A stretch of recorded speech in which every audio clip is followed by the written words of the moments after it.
मशरिक़ वस्ता फिर दहकने लगा है। मुज़ाकरात के बावजूद अमरीका और ईरान के एक दूसरे के खिलाफ हमले हो रहे हैं। अमरीकी सेंटकॉम ने कुशम जजीरे में ईरानी अहदाफ को निशाना बनाने का दावा किया है और कहा है कि हमले बहरीन और कुवैत की जानिब दागे गए मीज़ाइल हमलों के जवाब में किए गए हैं। बहरीन में अमरीकी हेडक्वार्टर और फ़िज़ाई अड्डे पर हमले की खबरों को गलत करार दिया है। ये इस वक्त की ताज़ा तरीन रीसेंट डेवलपमेंट। बिल्कुल, और ये भी बता देते हैं कि वाज़ेह किया गया है आबनाए हुर्मुज़ की नाकाबंदी जारी है।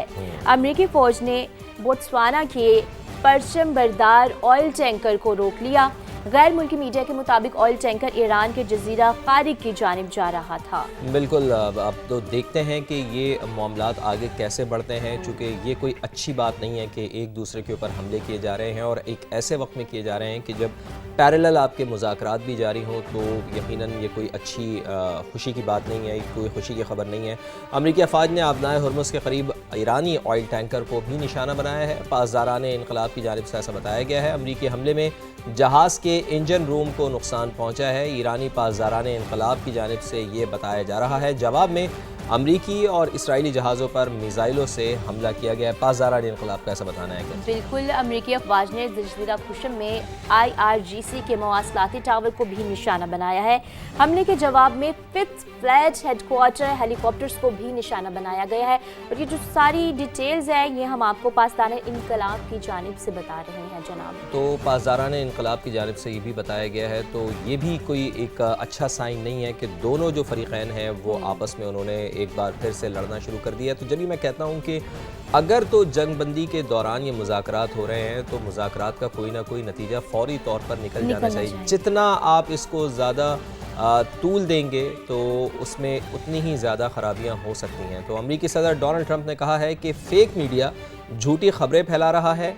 ईरान और अमेरिका की बातचीत कई दिनों से मुसलसल जारी है। यानी अमरीकी सदर ये कह रहे हैं कि जो वहाँ पर रिपोर्ट हो रहा है, कुछ मीडिया के ऊपर वो तनकीद कर रहे हैं कि वो फेक न्यूज़ फैला रहा है, इसी वजह से कि मुज़ाकरात शायद तातुल का शिकार है, मुज़ाकरात ख़त्म हो गए, ऐसी खबरें आ रही हैं अमरीका में। तो इसकी सख्ती से तरदीद कर बिल्कुल, उन्होंने सोशल मीडिया पर पैगाम में कहा है कि गुज़श्ता 4 दिन से रोज़ाना बात होती है, आज भी हुई है। ये बातचीत कहाँ लेकर जाएगी, नतीजा क्या निकलेगा मालूम नहीं है, ये डोनाल्ड ट्रंप की जानिब से कहा गया है। लेकिन ईरान को बता दिया है कि हर हाल में डील करना होगी। सदर ट्रंप ने यह भी कहा है कि तेहरान 47 बरस से जो कुछ कर रहा है इसकी मज़ीद इजाज़त नहीं दी जा सकती। तो अमरीकी सदर ने अपने अज़ाइम बता दिए हैं और उन्होंने यही कहा है कि 47 साल हो गए हैं जब तेहरान की जानिब से अपनी बातचीत को मनवाया जाता है, लेकिन अब अमरीकी सदर डोनाल्ड ट्रंप ये कह रहे हैं कि अब ये सिलसिला बंद हो जाएगा और अब ईरान की किसी किस्म की कोई बात नहीं मानी जाएगी। तो अमरीकी सदर डोनाल्ड ट्रंप ने वाज़े तौर पर अपने अज़ाइम अब बता दिए हैं। तो ये तो थी मशरिक़ वस्ता की सूरत हाल के मशरिक़ वस्ता में क्या हो रहा है। हमने कहा कि आपको अपडेट भी दें और रिवायत के मुताबिक हमने आपको जंग के हवाले से बताया भी कि मशरिक़ वस्ता में क्या हालात डेवलप हो रहे हैं।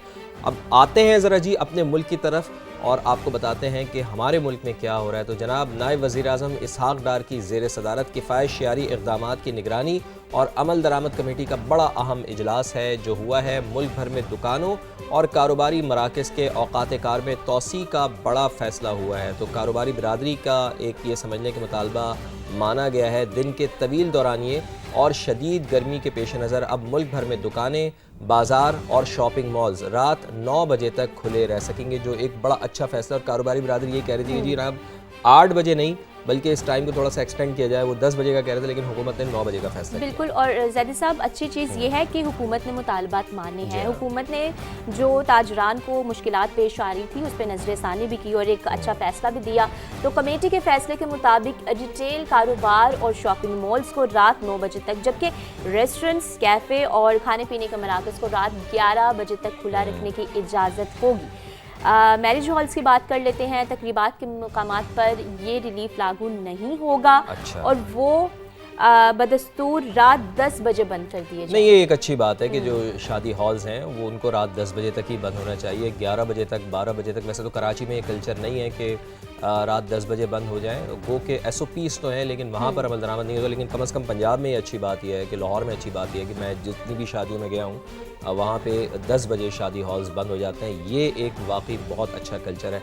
अच्छा, इसके साथ साथ फार्मेसीज़, अस्पताल, पेट्रोल पम्प्स, IT और टेलीकॉम से मुताल्लिक़ खिदमात पाबंदी से मुस्तस्ना होंगी। तो ये वो शोबे हैं जिनके ऊपर ये पाबंदी लागू नहीं होगी। तो ये एक कम से कम अच्छा साइन है, अच्छी बात है जी। कारोबारी बरादरी का मुतालबा माना गया है और रात 9 बजे तक और रेस्टोरेंट्स को रात 11 बजे तक कम से कम खुलने की इजाज़त दी गई है। इसके साथ साथ सिंध का रुख करते हैं जहाँ तूफ़ानी हवाएँ चली हैं जनाब। तूफ़ानी हवाओं के साथ मूसलाधार बारिश भी हुई है और जब तूफ़ानी हवाएं चलती हैं, मूसलाधार बारिश होती है तो फिर अल्टीमेटली तबाही आती है। मुख्तलिफ़ शहरों में दीवारें गिरी हैं, छतें गिरी हैं, सोलर प्लेट्स गिरी हैं, इस तरह के वाक़यात पेश आए हैं और हादसात में अफसोस के साथ हम आपको बता रहे हैं कि 13 अफराद जान से गए हैं। बिल्कुल, इतनी बड़ी तबाही। तो उसमें मज़ीद आपको ये भी बता देंगे कि 200 से ज़्यादा ज़ख्मी भी हुए हैं। अच्छा। नवाबशाह और काजी अहमद में 8 और दादू में 1 शख्स जाँ बहक हुआ है। पेशावर, जान और रहीम खान में भी बादल जमकर बरसे हैं। बरसात में हादसात में बच्चे समेत 4 अफराद जाँ बहक हुए हैं। तो इस्लामाबाद, रावलपिंडी, लाहौर और कराची में भी बादल बरस पड़े हैं। गर्मी की शिद्दत में कदरे कमी हुई है। चले, गर्मी की शिद्दत में तो कमी हुई है लेकिन ज़ाहिर कुदरती आफत है, इसके बारे में क्या कह सकते हैं। चूँकि सिंध में 9 हलाकतें हुई हैं, KP में 4 हलाकतें हुई हैं, तो मजमूई तौर पर ये 13 हलाकतें हुई हैं। रिमझिम का सिलसिला अलबत्ता वक्फे से जारी रहने की महकमा मौसमियात ने पेश गोई भी कर दिया है। यानी आज भी बारिशों का ये सिलसिला मुख्तलिफ़ इलाक़ों में सिंध के जारी रहेगा। तो तबाही तो खैर फैली है।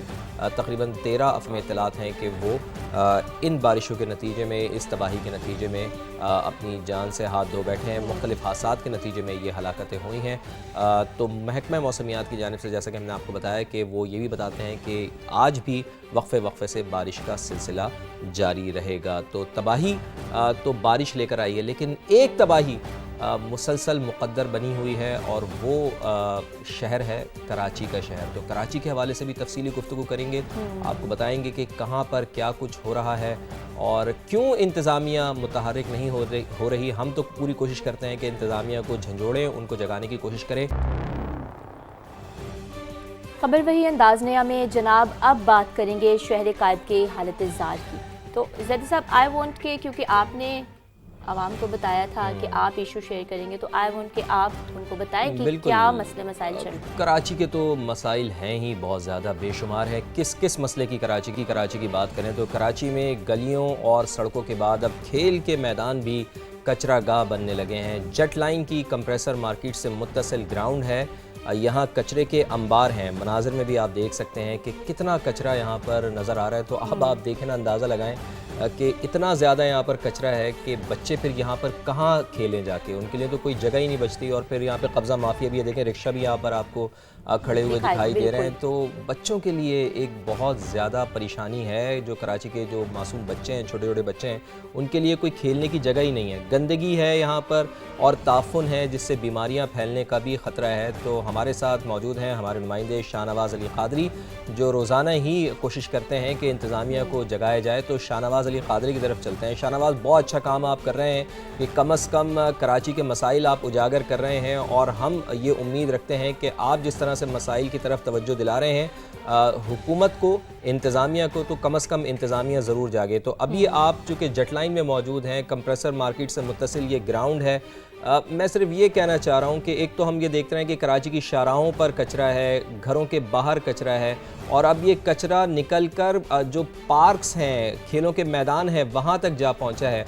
तो जो बेचारे बच्चे हैं, छोटे छोटे मासूम बच्चे हैं, आखिर वो फिर कहाँ खेलें? उनसे तो पार्क भी ले लिए गए हैं, खेलों के ग्राउंड भी ले लिए गए हैं, यानी अब उनके पास तो कोई ऑप्शन बचता ही नहीं है। आखिर वो कहाँ जाकर खेल कूद करें? यानी कोई उनके पास कोई ऑप्शन नहीं है। शाहनवाज़, फवाद, जैसा कि आपने भी कहा कि हम तो रोज़ कोशिश करते हैं कि इंतज़ामिया को जगाएं, और ये जगह यकीनन आपने ज़रूर देखी होगी। ये बिल्कुल, जेट लाइन बिल्कुल। का वो इलाका है जो पसमानदा इलाका है, और हम्म। यहाँ पर जो गलियों में भी कचरा है, जब वहाँ से नहीं उठ रहा तो जो शहरी हैं वो लाके कचरा यहाँ पर ग्राउंड में डाल रहे हैं। और ये आपको अगर फुटेज में नज़र आए या दिखा सके मेरे कैमरामैन, यहाँ पे एक बच्चों के खेलने के लिए पिच बनी हुई है। बच्चे कहाँ खेलें, क्योंकि कचरा सारा यहाँ पर मौजूद है। कब्जा माफिया ने रक्शे यहाँ पर खड़े किए हुए हैं, तो सूरत हाल खासी जो है ख़राब होती हुई नज़र आ रही है।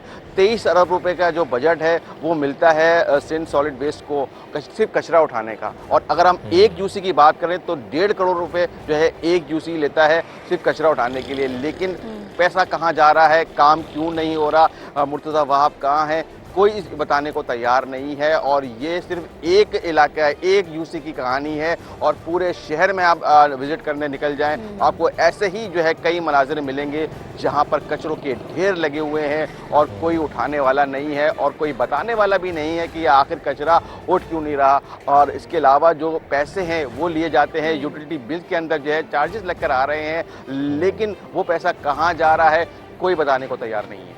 बिल्कुल आपकी बात सही है कि यूटिलिटी बिल्स के ज़रिए अब पैसे तो लिए जाते हैं। सिंध सॉलिड वेस्ट मैनेजमेंट 23 अरब रुपए तो ले रहा है, लेकिन वो पैसे कहाँ जा रहे हैं, शायद वो जेबों में ही जा रहे हैं। इसीलिए हम ये देख रहे हैं कि कराची के मैदानों का भी ये हाल है कि वहाँ पर कचरा बहुत ज़्यादा जमा हो मतलब चार्जेस हैं लेकिन कारकर्दगी नहीं है। बिल्कुल जनाब। शाहनवाज कादरी आप हमें अपडेट कर रहे थे, बहुत शुक्रिया आपका।